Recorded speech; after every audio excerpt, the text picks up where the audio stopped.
Investing in property as a young person may seem like a giant leap, especially during this time. Now, this morning, we are looking at how young people view the property market and investment landscape in South Africa.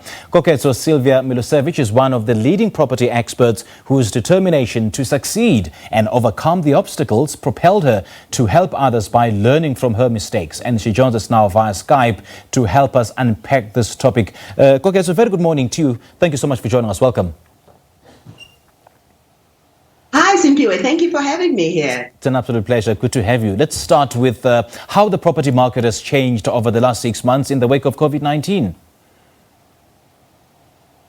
So obviously what we've seen since the effect of COVID is the prices have essentially been dropping due to the effects of the economy.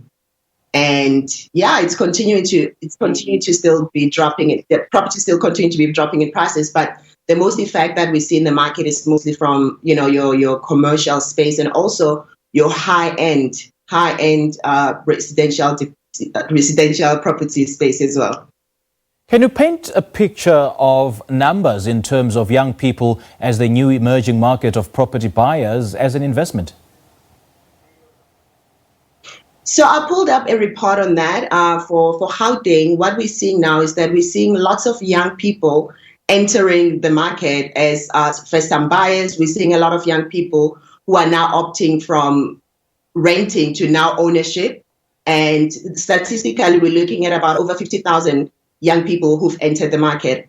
However, what we're also seeing as well is that majority of young people are entering the market, buying property. However, there's not a lot of knowledge in terms of how to structure property investing. So my advice is that make sure you get the right proper education so you can make sure that the properties that you're buying, number one, you're buying in the right locations, you're able to spot the right opportunities. And most importantly, you want your properties to be cash flowing from day one. You seek to help others by making them learn from your own mistakes. I mean, why are we seeing that young people are still reluctant to climb on the property ladder? I think it could also be because of fear of the unknown. It could also be due to the fact that before it was cheaper to rent out compared to ownership. However, due to the reduction of our interest rate, and I should mention, we're seeing the lowest interest rate since 1973. So currently the interest rate are at 7.25. So which means that when young people are buying now properties, essentially their repayments are like if you're renting and you're buying a property, this is now if you're buying for yourself, you'll end up spending less compared to if you were renting out. And what are some of the common traps and perhaps mistakes that young people fall for when entering the property market? So I think the first trap is that it's easy to buy a property. So if a young person is entering the market wanting to invest in property, it's easy. You can just go to the bank, apply for a bond, particularly if you have a good credit score. You can apply for the bond, and then what they do, they then would take the property and advertise it or through a letting agent or by themselves on private property 24, and then they get a tenant to move in. So the trap is that that's not the right way of investing in property. You need to make sure that before you invest in property, you study your areas, learn about your areas, learn to spot the opportunities. Most importantly, learn to run your numbers, because property investing is all about numbers. You need to learn to run your ROI, return on investment. Before you buy, you need to learn how to calculate your gross yields. Those are indications that will let you know if your property will cash flow from day one or not. You need to learn about your ROE, return on equity over time as well. So those are important numbers you need to learn about before you buy, because think about it, if you don't know how to run your numbers, you'll make mistakes and then you'll end up losing money in property. So those are some of the mistakes. People saying, well, I've always wanted to invest in property, and they invest in property the wrong way, and down the line they find themselves in a position whereby they're either subsidizing their properties, which means they've got tenants moving into the properties, and once the tenant has put down the rent is not enough to cover all expenses attached to that property. So they're busy subsidizing these properties.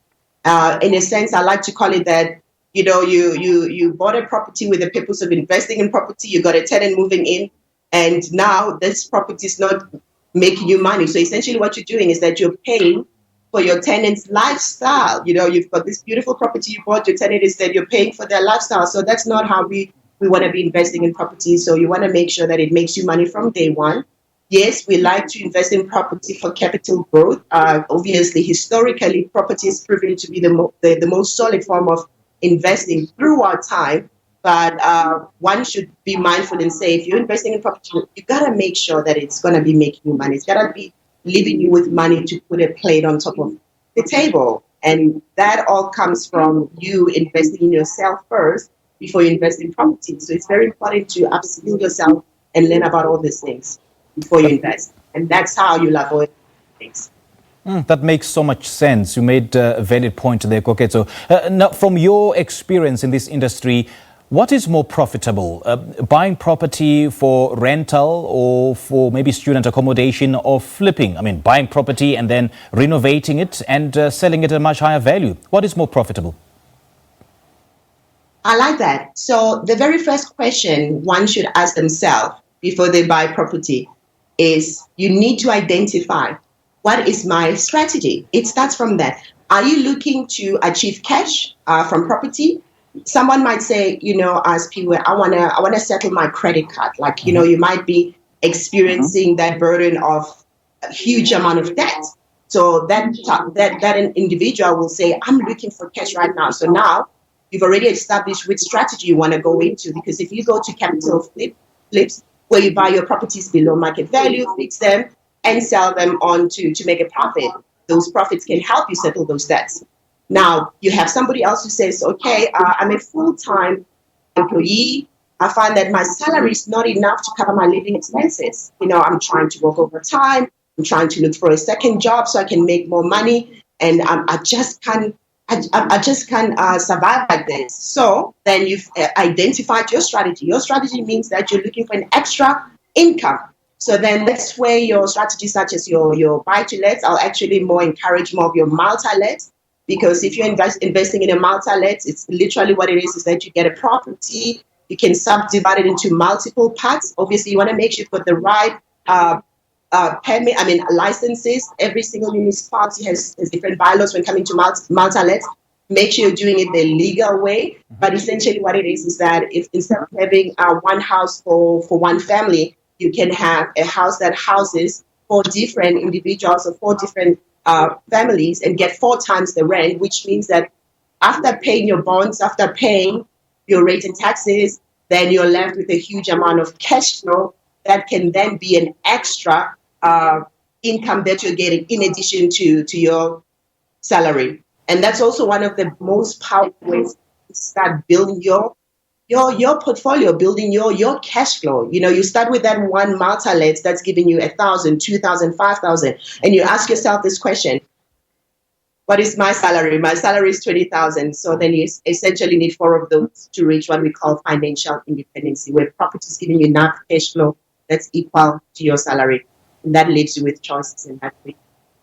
Koketso, one of the most important traits is, for you to make it in this industry is the passion. And I can see the passion through your eyes. And is it really what is required to survive in this industry, or do you have to study for it?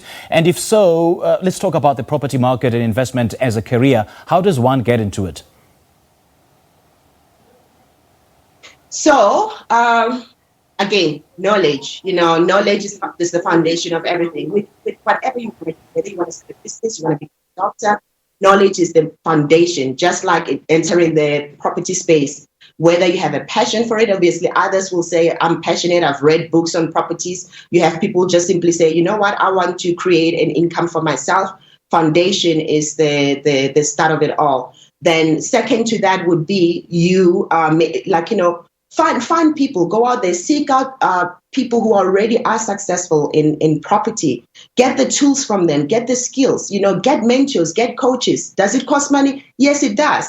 But I don't even look at it as a cost. I look at it more as an investment in yourself. Had I not invested in myself by going through trainings, by reading on property, getting support from people who are already successful, I wouldn't be where I am today. So it's just a matter of learning about it and making sure you take massive action, making sure you stick to it, and making sure that you become successful. And it's never an easy route. There will be times where you'll feel discouraged. There will be times where you're going to question, does it even work? There'll be times where you'll make mistakes. But the most important thing is to make sure that you push through it all, because the benefits of investing in property outpasses all the pain that you would have gone through. Investing in property successfully will mean for you financial freedom for yourself and your family, will mean abundance for you, not only just in terms of money, but in terms of you having a better life, better experiences, you being able to give back to the charities you want to, you being able to buy back your time. In a job environment, you are kept there working for 40 years of your life until you retire at the age of 60, 65. But you're losing a valuable commodity, which is time. So investing in property successful and becoming successful means you get to buy back your time. Koketso, I could listen to you and chat to you all day, but unfortunately time is not really on our side, because, property is a subject that is really close to my heart. And, it's a subject that South Africa needs to sit up and pay attention to. Thank you so much for your time. Thank you, Sylvia. I appreciate it. That's co-founder of Wealth Alliance, Koketso Sylvia Milosevic. She's been speaking to us about how young people view the property market in the midst of the coronavirus pandemic.